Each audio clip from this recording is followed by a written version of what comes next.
Welcome back to my channel of Global Solutions. I always say I support President Trump in his quest for a stronger America. However, when I disagree with President Trump, I will provide the analysis and explain why my solutions are better, more effective, and in the best interest of the American people and global humanity. Now that he's back in the White House, he has started closing agencies and freezing spendings, including those that were passed by Congress or mandated by law. Tariffs on imported cars. I don't agree with President Trump, so this is my presentation. This is my solutions and strategies to prevent this from happening. Another one, U.S.A.I.D. This time, I agree with President Trump on stopping U.S.A.I.D., stopping all foreign aids. I agree with him. However, there is a however. I will provide you my strategies and solutions that I believe President Trump must look into. U.S.A.I.D. was started on November 3, 1961 by then President John F. Kennedy. Take note of the date. The amount of the budget started at $14 million. In 2023, the budget from $14 million has become $40 billion. Going to foreign countries, while America is sinking in debt. It is important to take note that one of the most important objectives of President Kennedy is to fight poverty worldwide. However, President Kennedy was assassinated on November 22, 1963. And I'll tell you why that date is very important to me. It is important to me because I wanted to know who is President Kennedy. Number one. Number two is where is America? Number three, I would like to study America. And so from a elementary school, I devoted my entire life in studying America. And it so happened that I was able to go to other countries to compare and study those countries as well. At that time that U.S.A.I.D. was established in 1961, the United States debt was $289 billion. When he was killed or assassinated, the U.S. debt was at $306 billion. That's the exact time that I started studying America, studies and research. To continue my study of America, I came here in 1983. From $306 billion, it became $1.4 trillion debt. And as of February 24, 2025, that 306, 1.4 has become 36.521 trillion as of February 24. Who's going to pay for that? That's why this presentation is very important.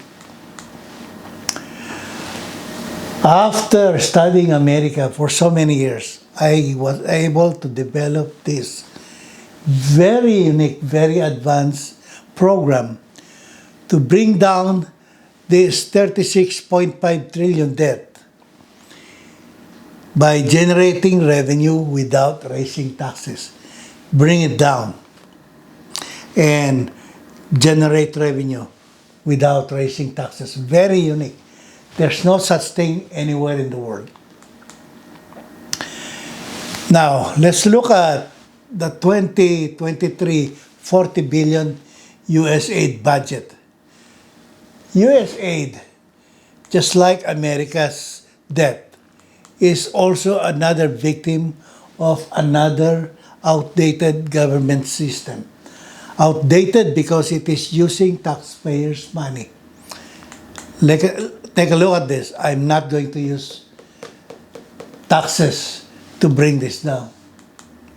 Same thing with the USAID, 40 billion. I want to bring it down and replace it with a modern USAID. So President Trump is very right. It must be shut down 100%. Not a penny more will go out America unless it's modernized. USAID using taxpayers' money. Global humanity will keep on suffering from poverty and violence. Why? Because the United Nations, including America, is also outdated. Poverty and violence. Under President Kennedy, he was only talking about poverty. My program includes poverty and violence at the same time.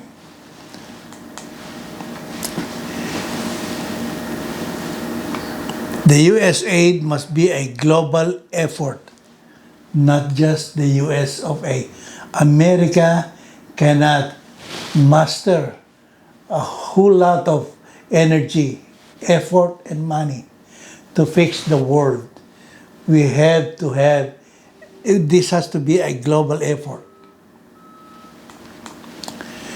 Now, what I'm offering is this. President Trump's options to understand the concept of modern government. Consider a minimum of 5 to 10 days training that I will provide. Then when he understands everything, he will have to invite world leaders for at least approximately 6 months conference. There are so many leaders around the world, close to 200. That's just what, if you count one, but we have leaders from the government, leaders from military, law enforcement, leaders from educational institutions like colleges or universities. We have all that. And then they can choose any of my fully developed programs for implementation. If I don't have any fully developed programs, any country, any city, any state around the world can ask me to design a specific program for their unique problems. And that is what I am capable of. Everything takes time. We cannot rush this. Just like, think about, Rome was not built in one day. Again, everything starts here. There is no program like this anywhere in the world. And these are my guarantees, as usual. And I'm hoping that I can follow this up with national security matter. And it so happened that this has to come first because national security matter is such a big presentation that I have to make time to explain why the national security of the United States and many other countries are so weak. And it's affecting the whole world, all humanity around the world. Thank you for watching this, and I'll see you again next time. Goodbye for now.